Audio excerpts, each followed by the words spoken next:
You guys are crazy! You're an animal! Get a job!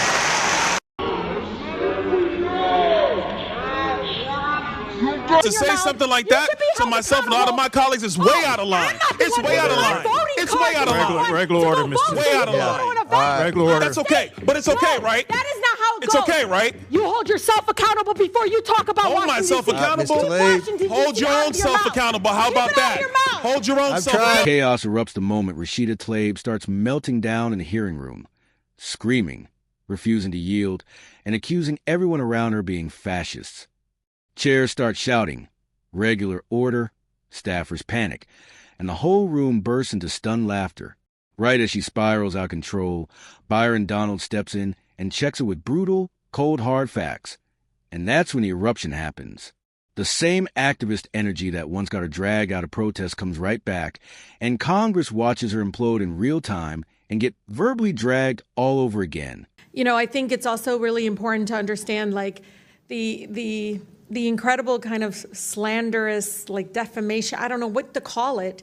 They're just burying Washington, D.C. You just heard them speak about our nation's capital in that way, in a way that I feel very much like that's not what I see. I see people walking around with their families, people enjoying time to see these beautiful, incredible, beautiful monuments and everything. And there's a pride here, too.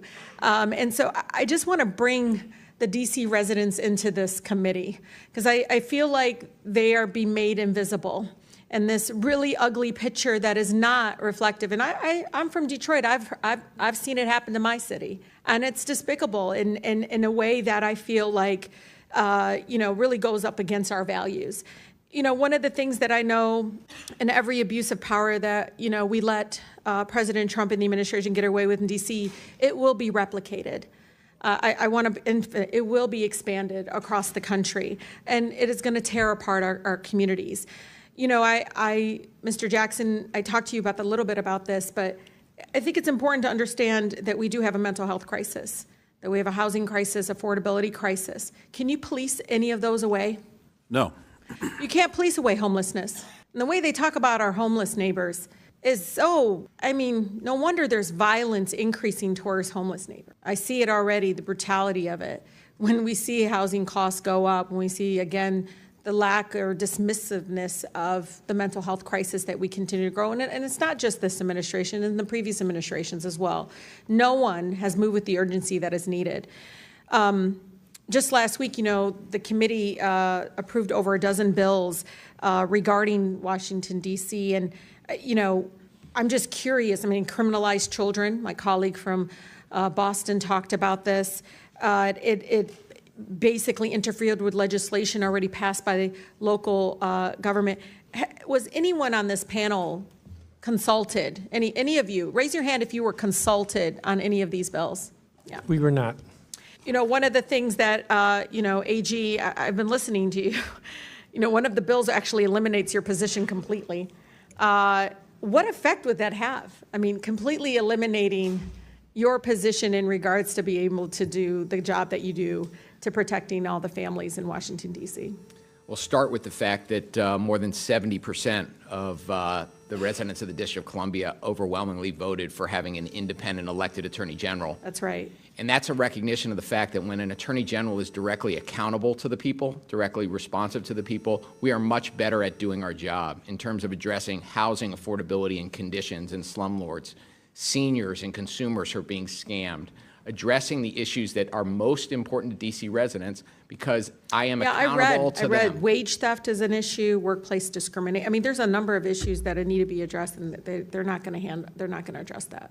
They want to paint you all as this ugly, dark, all just out in the street. The way it's just unbelievable because they all live here. I don't see it. I don't see what they see. I don't understand why we're allowing that to happen, because I actually think it's going to hurt our communities. People are going to look at Washington, D.C. folks in a way that I think is going to be very painful, but also, I don't know, Mr. Jackson, I heard the stories. People didn't leave their homes. They weren't leaving their homes. Businesses didn't see people coming into, that's what we want in our nation's capital. Stay in your house, don't move, don't go anywhere, stay fearful.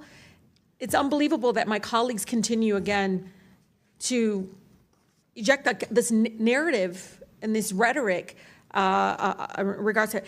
But I think it's important, Mr. Chair, just like in DC, home rule was won out of Black freedom struggle in the fight for civil rights. We can't be passive right now. So nobody over there should take anything we say like so personally as if we're attacking them. No, we're attacking a process. We're not attacking people here. And I think it's really important. We need to stand up against this fascist takeover. That's not a bad word. It's a fact. And here in DC and across the country, it is so incredibly important, Mr. Chair, that this committee does not allow rhetoric that defames and or paints Washington, D.C. in a way that you all haven't really truly seen. You're just reading it. No, you're just reading it or something off of some. Will the gentlelady yield to a question? Yeah, I think it's really important. Will the gentlelady yield? No, I don't yield. I don't even have time. I can tell you. Your time's expired. It is expired, but Tlaib, Mr. Chair, but you all live here, and you're not telling people the beautiful parts that you do see in our nation's capital. And no, it's just wrong how we're doing it. Chairman, I think it's insane that the gentlelady doesn't have an argument, but she's going to refer to me and some of my colleagues. We were from the Third Reich. This is insane. It's insane. It's insane. It's insane. Do I look like a member of the Third Reich to you, Ms. Tlaib? Is that what I look like to you? You're the one taking your voting card. Is that what you think? Is that what you think? Is that what you think? No, that's unethical. I think it's radical and I think it's insane. And I'll respect everything that you say. But to say something like that to myself and a lot of my colleagues is way out of line. It's way out of line. It's way out of line. Regular order, Mr. Way out of line. Regular order. That's okay. But it's okay, right? That is not how it goes. It's okay, right? You hold yourself accountable before you talk about Hold Washington, myself D.C. accountable. Hold your own self accountable. How about that? Hold your own self accountable. How about that? Thank you, Chairman. This is my third term on the Oversight Committee. We've been talking about illegal immigration and oversight the entire time. I remember we had a group of this committee that went down to the El Paso section of the border. This was back in February, March of 2021. And during that time period, we were at one of the holding centers, and there were these buses that were coming to the detention facility, and they were picking up 30 kids, 50 kids, at random, walking out of the facility. And when I went over to question the bus driver that was transporting these kids, border agents told me, as a member of Congress, that you're not allowed to question the bus driver. And of course, people knowing me, I didn't take no for an answer, and I repeated the question. And I was told that this bus of children was leaving El Paso and going to San Diego.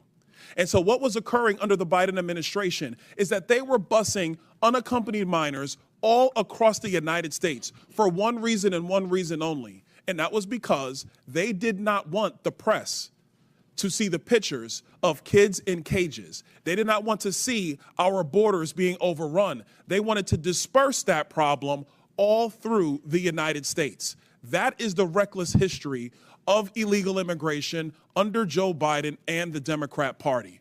Mayor Johnston of Denver, yes, you lamented earlier that there were 10 to 11 buses coming per day to your city. Did you ever talk to Joe Biden about why this was happening to your community? Thank you, Congressman. I both reached out to Governor Abbott from Texas. He didn't respond, and I did. Why would you reach out to Governor Abbott of Texas when it is Joe Biden, the former commander-in-chief, that opened up our borders? Why didn't you talk to him? Well, our buses directly were being sent from Governor Abbott in Texas, so that was why we reached out to say we're happy to collaborate on a coordinated entry system. We understand no one state or no one city should bear the entire brunt of this, but let's collaborate. But I did. So I'm glad you said that, because that brings me to my next point. Governor Abbott and Governor DeSantis, when they started moving illegal aliens out of their states who were bearing the brunt of what Joe Biden and Kamala Harris were doing, and they've sent them to Denver, they sent them to Chicago, they sent them to New York, they sent them to Martha's Vineyard. The reason why they did that is because you four could hide behind the realities of illegal immigration on border towns all through our country and on cities and states who did not want to see illegal immigration, but did not have the political representation to go to the White House. And only when it showed up on your doorstep did you get upset. Mayor Johnston, coming back to you, how much did your city spend on illegal immigration? Do you have a round number? Over the last couple of years on all newcomers, whatever their status was, it's around $79 million since 2022. 79 million. Mayor Johnson, Chicago. How much has the city of Chicago spent on illegal immigration?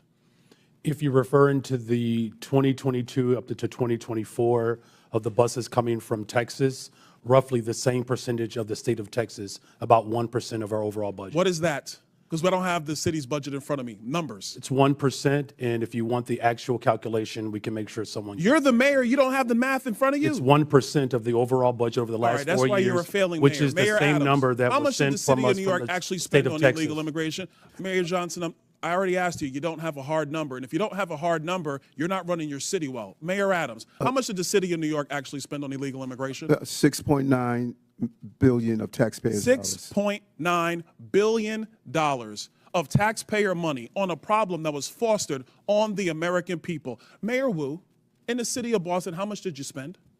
We don't ask about immigration status and delivering city You don't services, ask so about we how don't much have money that the city number. of Boston has spent on illegal immigration? We Are don't you out of your distinguish mind? between immigration status. Do you as manage part your of our budget city or not, policies. Mayor Wu? That is how we keep Mayor our city Wu, safe. do you manage we your have budget or the not? numbers to prove it. I manage my budget. I have a AAA bond rating dating back 10 years. So to the city of Boston, budget. just understand that your mayor does not care how much of your resources she has spent on people who are not citizens The city of of Boston the city of is Boston. sick of having I'm people reclaiming my outside time. Boston Mr. telling Bear, us what Mr. we Bear, I have need. a question for you because I understand Cato's perspective when it comes to illegal immigration.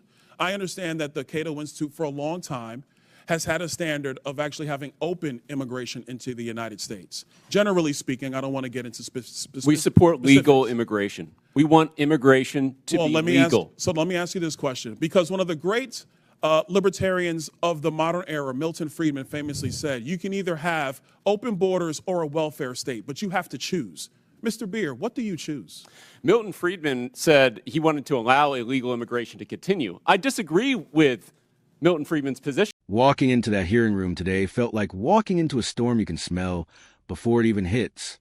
Something was brewing, and everyone could feel it. The tension started rising the moment Rashida Tlaib launched into another one of her emotional monologues, voice cracking, eyes blazing, the whole 9 yards.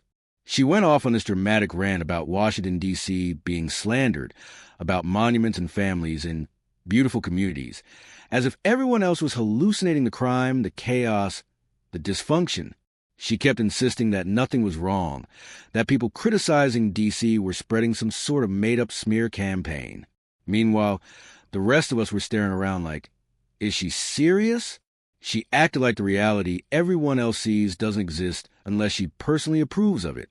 And then she started throwing around the word fascist at anyone who dared to push back. That's when the room really started shifting. Watching her meltdown felt like deja vu. Everyone remembers the footage, her screaming in the protest lines, getting dragged out while kicking and yelling. Today felt like the congressional remake of that exact moment. Same behavior, just better acoustics and taxpayer-funded microphones. The second she refused to yield, the room erupted. Members shouting regular order, staffers dropping their heads in disbelief, people whispering under their breath, and a few who couldn't help but laugh at how wild the scene had become. Her time expired. The chairman tried to move on, and she still kept talking like none of the rules applied to her. Then came the turning point, the moment everything flipped. Byron Donald stepped in, calm, controlled, ice cold, the total opposite of the emotional circus she was spinning. He didn't yell. He didn't shake. He didn't throw names around. He hit her with one devastating line after another. He called out her comparison to the Third Reich, point blank, and the entire room froze. The laughter, the snickering, the muttering, it all stopped at once. He made it clear that her rhetoric was way out of line, and the way he said it carried more weight than any shouting match she could have ever started. That's when the room cracked again, this time with people shaking their heads, whispering, even chuckling at how far she had pushed it. And right after that verbal collision, he pivoted straight into the facts she didn't want to hear. The border, the buses, the massive spending cities are hiding, the billions vanishing from taxpayers' pockets while activist politicians pretend everything is fine. It felt like watching someone flip on the lights in a room full of people who had been pretending it was daytime. The mayors tried dodging numbers. One tried using percentages, as if that would distract from not knowing their own budget. Another bragged about a bond rating while refusing to admit how much was being spent on non-citizens. And Byron kept drilling down, calm, relentless, surgical. The laughter in the background grew louder every time one of them dodged. It became impossible for anyone to ignore the contrast. One side fueled by emotions and accusations, the other side hammering away with facts and accountability. By the end, the whole room felt different. The noise she unleashed had backfired. Her attempt to dominate the moment collapsed under the weight of cold, hard numbers, and the meltdown became the headline instead of the message she tried to deliver. Walking out afterward, the conversation in the halls said everything. People were still laughing about the moment she tried to call everyone fascist, still replaying the line where Byron roasted the comparison, still talking about how she got dragged in the only way Congress knows how, by exposing her arguments under the bright lights. It was another chapter of the same story. The activist shouting while the adult in the room breaks down the reality. And the more these moments keep happening, the clearer the divide becomes. One side performs. One side governs. Today made that crystal clear.